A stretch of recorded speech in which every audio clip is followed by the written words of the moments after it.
Bom, o tema que pediram para eu abordar hoje é para falar um pouco sobre a questão dos objetos de aprendizagem, dos recursos educacionais abertos e falar nisso no contexto de educação à distância. Eu vou fazer então uma apresentação para discutir um pouco o que são os recursos educacionais abertos, que é sempre um tema que as pessoas desconhecem, muita gente desconhece, e vou tentar contextualizar essa questão dos recursos educacionais abertos na discussão sobre os objetos de aprendizagem. Tá? Bom, tem um lambe aqui de Brasília que eu uso bastante, uma imagem que diz que autoral é tudo que você não sabe de quem roubou, que eu acho que é bem a ética e o princípio da prática educativa, né? A gente está sempre emprestando coisas dos outros, e essa é um princípio que tem muito a ver com os recursos educacionais abertos, tem muito a ver com a prática docente, né? Então eu vou usar isso como um tema. O Lev Manovich disse que a gente passou muitas décadas no tempo da mídia analógica criando coisas, né? Um monte de conteúdo que virou um vasto arquivo, que agora a gente pode reprocessar, rearticular, minar, reempacotar, né? Transformar em outras coisas, agora que as mídias, que ele chama de novas mídias, são mídias que são baseadas em código, né? São baseadas em software. Então, qualquer tipo de áudio, de vídeo, de texto pode ser reempacotado e remixado com muito mais facilidade do que a gente fazia no passado. E a gente tem essa tendência a revisitar, a buscar coisas do passado e transformar em coisas novas, né? Logo no início dessa metáfora, quando a gente começou a pensar na web e apropriar isso para a educação, na época a gente discutia Resource-Based Learning, né, o aprendizado baseado em recursos, bem no comecinho da web, no final da década de 90, uma das primeiras metáforas que saiu era a ideia justamente de usar alguma coisa como um Lego, né, de poder se apropriar de pequenos blocos para poder criar não só conteúdo, mas estruturas muito maiores. Então, a metáfora do Lego ficou muito conhecida no universo dos objetos de aprendizagem, como sendo uma maneira de pensar sobre como a gente podia inovar nesse universo que o Manovich chamou de reempacotamento para criar conteúdo, né? A imagem desse cenário seria algo assim, né? A ideia de você passar de uma série de pedaços de conteúdo, né? Textos, imagens, gráficos, sons, enfim, fotos, empacotar isso em formatos de páginas ou de conteúdos em páginas que virariam, por sua vez, aulas de algum tipo, e que, por sua vez, empacotadas juntas, se transformariam em cursos, e esses cursos constituiriam um currículo. Ou seja, a metáfora do objeto de aprendizagem era muito relacionada à ideia de transformar esses objetos em legos que poderiam construir currículos eventualmente, poderiam construir estruturas todas de cursos e propostas de formação, né? Por muito tempo a gente ficou muito entusiasmado com isso, né? Como diz o Parrish no artigo de 2004, ele já falava no começo dos anos 2000 que essa promessa desses objetos de aprendizagem foi muito bem vista porque ela trazia uma oportunidade de pensar em criar instrução ou educação online com muita colaboração, com muita produtividade, com maior eficiência, com uma capacidade de produzir soluções educacionais muito simplificadas, né? Individualizar o ensino. Todo esse debate que a gente está tendo hoje, 20 anos depois, começou nessa época com a discussão dos objetos de aprendizagem, mas de fato, essa tendência durou pouco tempo, né? Os benefícios do objeto de aprendizagem poderiam parecer muito óbvios para quem estava desenhando conteúdo, mas a verdade é que produzir esse conteúdo educacional não é uma atividade de engenharia de software, não é uma atividade de pegar coisas prontas e juntar ou criar sequências e esperar que isso leve à criação de um currículo. Então, a gente passou, eu diria, quase 2 décadas pensando que a gente conseguiria facilitar o aprendizado dessa maneira, e muito do que é feito em EAD hoje ainda é feito muito com essa lógica de simplesmente reempacotar e pegar coisas e juntar sequencialmente. Muitos cursos pagos são feitos dessa maneira, mas a gente sabe que não é bem assim que você constrói uma boa oportunidade de aprendizagem, né? Nas palavras do Nelson Preto, o que tem mais a ver com essa ideia de construção de currículo a partir de materiais, ou construção de aulas a partir de materiais, tem muito mais a ver com a ideia de remixagem, de recombinagem, né, de um diálogo constante com o que está produzido, com essa ideia de que a gente revisita as coisas, a gente adapta as coisas, a gente constrói versões de coisas, né, e como ele diz, tudo no plural. Não é uma questão de simplesmente pegar alguma coisa pronta, tirar ali da prateleira e levar para outro contexto. O contexto, como diria o Parrish, era extremamente importante. E é por isso que essa ideia, eu vou usar uma palavra um pouco antiga, mas a ideia desse projeto de objetos de aprendizagem acabou não dando muito certo. Apesar da metáfora e até o nome objeto de aprendizagem ainda sobreviver quando a gente fala de pequenas simulações, quando a gente fala de animações, até quando a gente fala de vídeos, a gente fala ainda dessa ideia de objetos de aprendizagem. Mas a metáfora eu creio que já morreu. Infelizmente ela carrega um peso muito grande, que é todo esse peso desse currículo modular, que é difícil de acreditar que ele funcione, e ele não é, o tipo da ideia que a gente gostaria de ter para a educação. Não é assim que a gente gostaria de ver a construção de conteúdos na educação e para a educação, né? Mas então, o que mudou um pouco na questão da discussão dos objetos de aprendizagem para a REA? Muita coisa mudou e muita coisa ficou igual. Muitos desafios que a gente tinha discutindo na época a produção de recursos educacionais na forma de objetos de aprendizagem continua na discussão para recursos educacionais abertos. Mas alguns fenômenos que são interessantes ajudaram a mudar um pouco e sofisticar um pouco esse cenário, né? Um deles, eu vou falar de três que para mim são importantes, um deles é a massificação dos meios de produção e reprodução.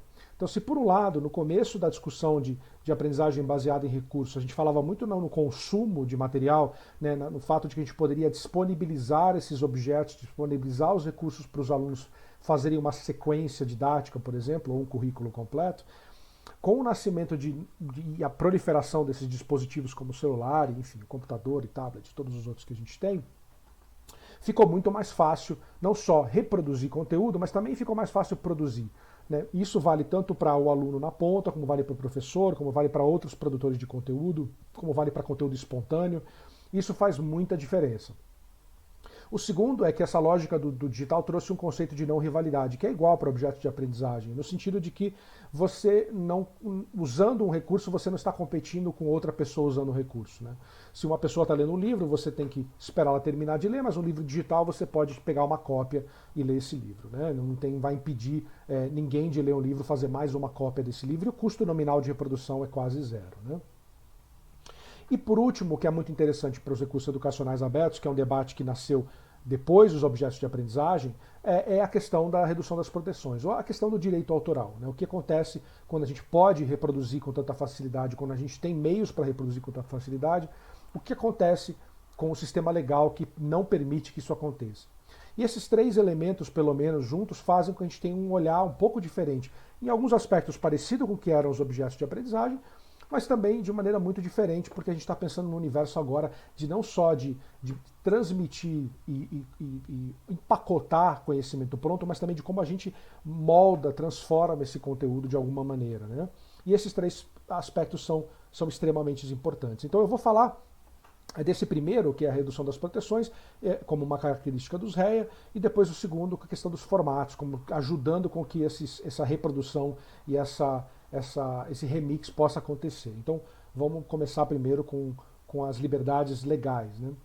A primeira característica que eu vou falar é de licenças livres ou licenças abertas. A nossa lei de direito autoral, que é relativamente restritiva, ela diz no artigo 22 que pertencem aos autores, quem criou a obra ou quem detém o direito da obra, todos os direitos morais e patrimoniais daquela obra que foi criada. Então, um professor que cria um material detém os direitos sobre aquela obra, né? O professor pode dispor daquela obra como ele quiser. E cabe ao detentor dos direitos, quando cria alguma coisa, quando alguém cria alguma coisa, ele automaticamente detém os direitos daquela obra. Seja um vídeo, seja uma aula, seja uma página web, seja um texto. Quem cria é o detentor, não precisa mandar registrar em lugar nenhum, automaticamente você é o detentor daquela obra. A mesma lei diz no artigo 29 que depende da autorização desse mesmo autor ou autora para dispor dessa obra por qualquer modalidade. Então, se você quer fazer uso de uma obra de alguém, você encontrou alguma coisa na internet, você achou alguma coisa interessante online que você quer usar, a não ser que você tenha uma licença livre, alguma coisa que indique o contrário, aquela obra não pode ser utilizada, né? Em princípio, aquilo não pode ser utilizado, com algumas exceções. Então, a gente vive muito na ideia de que tudo que está disponível online pode ser usado em qualquer contexto para qualquer coisa. E, na verdade, não é bem assim. Na verdade, o contrário é o que vale. A gente tem que pensar de uma maneira muito restritiva e pensar nas exceções que existem para isso também. Então, a lei diz que você como autor, você como professor, pode dispor da sua obra.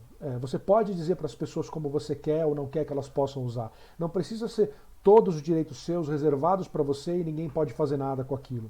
Você pode publicar alguma coisa online, por exemplo, e dizer para alguém como você quer dispor, como você quer que essa pessoa possa fazer uso da sua obra, que direitos você cede. Então fica essa lógica não de todos os direitos reservados, que é esse Czinho para o lado direito, e fica a ideia de copyleft ou alguns direitos reservados, que é esse Czinho para o lado esquerdo.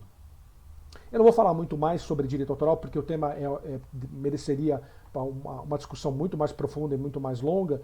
Então, numa introdução à REA não faz muito sentido fazer isso, mas a gente acabou, para quem está muito interessado no tema, acabou de produzir um material específico sobre direito autoral na época de AD e de educação em tempos de remota e emergencial, em tempos de pandemia, que está nesse link e fica disponível para quem tiver mais interesse. A gente tem bastante material na iniciativa Educação Aberta também sobre essa questão do direito autoral. Mas para o nosso propósito aqui, o que é interessante saber é que cabe ao autor, cabe ao detentor do direito, cabe aos autores dizer como querem ou não que façam uso da sua obra. É isso que a gente vai explorar um pouco com a questão dos REA.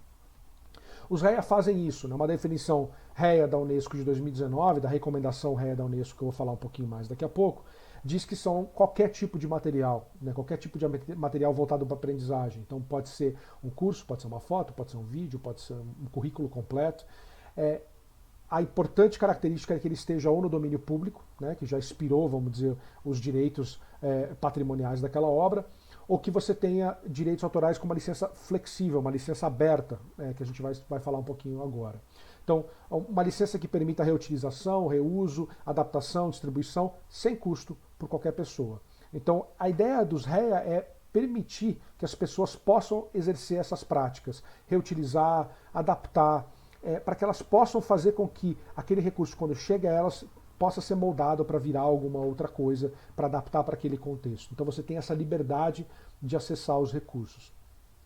Uma maneira de fazer isso, e uma maneira mais comum para a área de educação, é usar uma licença Creative Commons. Então, quando a gente fala uma licença livre ou uma licença aberta, existem várias dessas licenças disponíveis. Para software existem diversas que já são utilizadas há muito tempo, uma licença GPL, MIT, Apache. Na educação, na cultura, é mais comum a gente utilizar a licença Creative Commons, é a mais popular. Ela determina, para dar um exemplo para vocês, algumas características que vocês podem, como professores, por exemplo, dizer que vocês querem que as pessoas façam ou não com a sua obra. Então você pode exigir, por exemplo, atribuição. Então você vai usar uma cláusula, chama by, ou atribuição, onde você fala, olha, você pode fazer o que você quiser com a minha obra, com esse vídeo, com essa aula que eu criei, e a única coisa que eu quero é que você atribua e diga que fui eu que criei. Que é normalmente o que a maioria das vezes a gente como educadores quer. A gente quer que a gente seja atribuído, reconhecido pelo nosso trabalho. Isso é muito comum em artigos acadêmicos, por exemplo. Você pode dizer, se você criou alguma coisa que você quer explorar comercialmente, você pode dizer, olha, você pode usar, mas você não pode fazer uso comercial. E aí você coloca uma cláusula não comercial. Ou você pode dizer que você não quer derivados. Vamos dizer que você criou uma obra que você quer que ela sempre seja usada de uma forma completa, de uma maneira que está daquele jeito e não transformada. Então um vídeo você pode reutilizar, mas não pode tirar um pedaço. Esse texto você pode usar, mas você não pode tirar um capítulo. Para fazer isso, você usa uma licença de não derivados e você fala uma cláusula de não derivados e você atrela isso ao seu recurso. E por último, compartilha igual, que é a licença copyleft, que é uma licença muito parecida com muitas das licenças de software, que tenta fazer com que qualquer modificação que as outras pessoas façam na sua obra tenha que manter essa mesma licença. Ou seja, se eu criei alguma coisa e eu coloco uma cláusula SA, você, se pegar a minha obra e transformar, essa sua obra que você criou, essa obra transformada, vai ter que carregar essa mesma licença que eu usei para que outras pessoas no futuro possam usufruir da sua obra como você usufruiu da minha.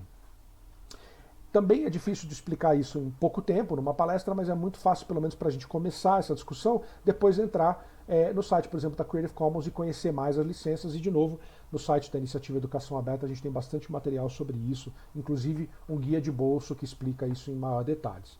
Mas a noção básica aqui é dizer, você tem alternativas, você tem licenças abertas ou licenças livres que permite que você diga como você quer que as pessoas façam uso. E toda vez que você vê esse símbolo de CC, de Creative Commons, que está dizendo nesse caso aqui alguns direitos reservados, toda vez que você vê esse símbolo de CC, o que isso quer dizer é que a pessoa está dando alguns direitos para você e basta você saber qual é a licença Creative Commons que foi utilizada para você saber como você pode utilizar a obra. Não é todos os direitos reservados e alguns direitos reservados.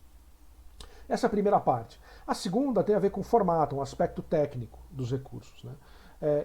Muita gente ainda deve ter esses discos espalhados por aí, esses flops, né, esses disquetes, e hoje eles são muito difíceis de ler, são muito difíceis de você fazer uso deles, porque, de fato, não temos mais equipamentos para ler. O formato não é mais compatível com o que a gente tem disponível hoje. Muitos arquivos, muitos depósitos, muitas universidades têm muitos desses materiais ainda disponíveis. Eles não servem para muito mais coisa a não ser para fazer artesanato, né? O que acontece nesse espaço físico também acontece no formato digital. Acontece no sentido de que é muito difícil trocar arquivos entre programas diferentes quando você não usa um formato aberto, um formato padrão.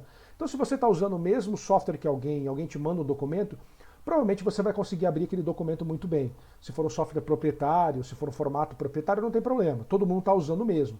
Mas se você está num ambiente de internet, onde a gente está tentando compartilhar as coisas e garantir que as pessoas vão conseguir abrir aquele documento, você tem que pensar muito na questão de um formato aberto, porque você não sabe se a pessoa, por exemplo, tem o software proprietário que você tem, não sabe se ela tem acesso ao mesmo software que você.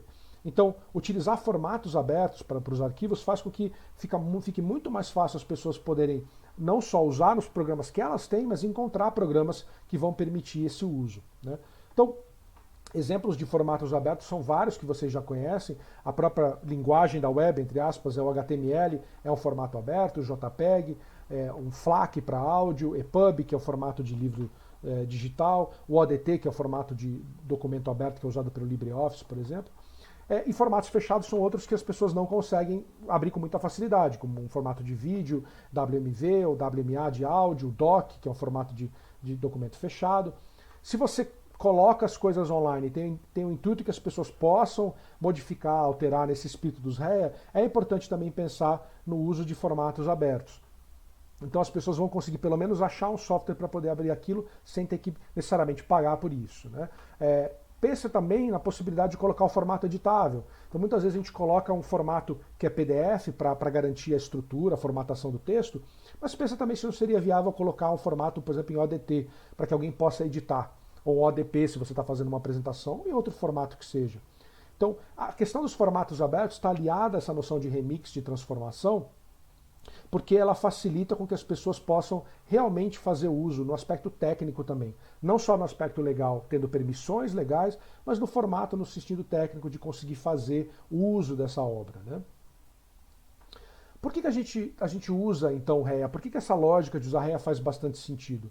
Bom, a primeira que eu estou tentando mostrar aqui para vocês é essa ideia de colaboração, né? Você poder colocar suas coisas online e isso poder virar material para outras pessoas. Então essa colaboração que pode ser intencional, no sentido de, vamos dizer, numa universidade, você ter um repositório de REA, onde esse material está disponível para uso da comunidade interna, e isso, por exemplo, na UAB é muito comum, né? Muitas vezes a gente recicla cursos que foram dados por outros professores, e a gente nem pensa muito nisso como REA, é meio que uma prática recorrente, pegar um curso do semestre passado, adaptar e transformar em alguma coisa nova, mas também de forma acidental, né? Você colocar alguma coisa na web faz com que seja possível que outras pessoas encontrem e façam uso disso. Permite que novos modelos de negócio aconteçam. A gente não pensa muito em termos de educação e modelos de negócio, mas é importante para o ecossistema a gente também pensar que a gente tenha outras pessoas trabalhando nessa ética da abertura, como acontece no universo do software.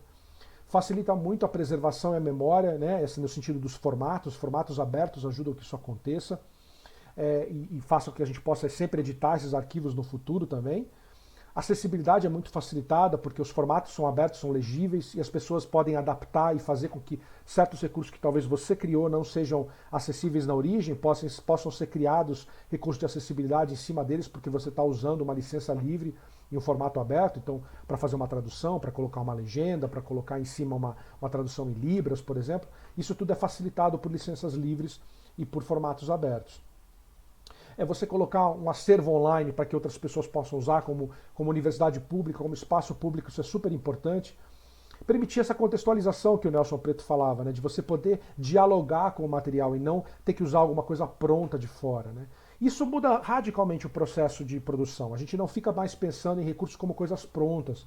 A gente pensa em recursos como coisas que estão boas o suficiente para o nosso contexto, mas que vão ser possivelmente adaptadas e modificadas em outros contextos. Isso dialoga muito com uma ética da abertura, né, que tem tudo a ver com o software livre, tem tudo a ver com o recurso aberto e tem a ver com a educação. E no contexto onde a gente está vivendo hoje, essa questão dos direitos digitais é super importante, da privacidade, da coleta de dados. A gente está vivendo no universo agora, a gente está vivendo um perigo realmente com essa questão.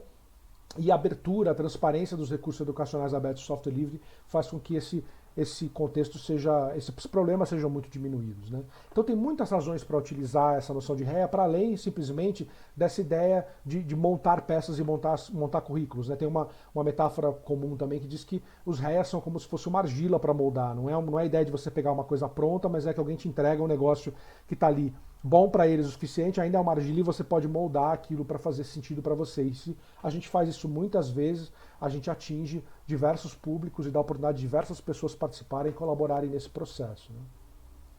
Eu vou apontar só dois marcos políticos que eu acho que são importantes e muito recentes. Um tem tudo a ver com a UAB, que é a portaria 183 da CAPES, que foi instituída em 2016, que fala que todo mundo que está na UAB agora produz recurso aberto, né? Todo mundo que tem uma bolsa da UAB obrigatoriamente está produzindo recursos educacionais abertos, né? As bolsas estão vinculadas a isso. Tem também uma portaria do MEC, a 451 de 2018, que diz que os recursos da Secretaria de Educação Básica, pagos com dinheiro público pela Secretaria de Educação Básica, voltados para o ensino básico, também tem que ser REA e tem que estar em repositórios públicos. Então isso demonstra que a gente tem tanto no ensino superior quanto no ensino básico um movimento muito forte legislativo em torno disso, né? Do executivo pelo menos.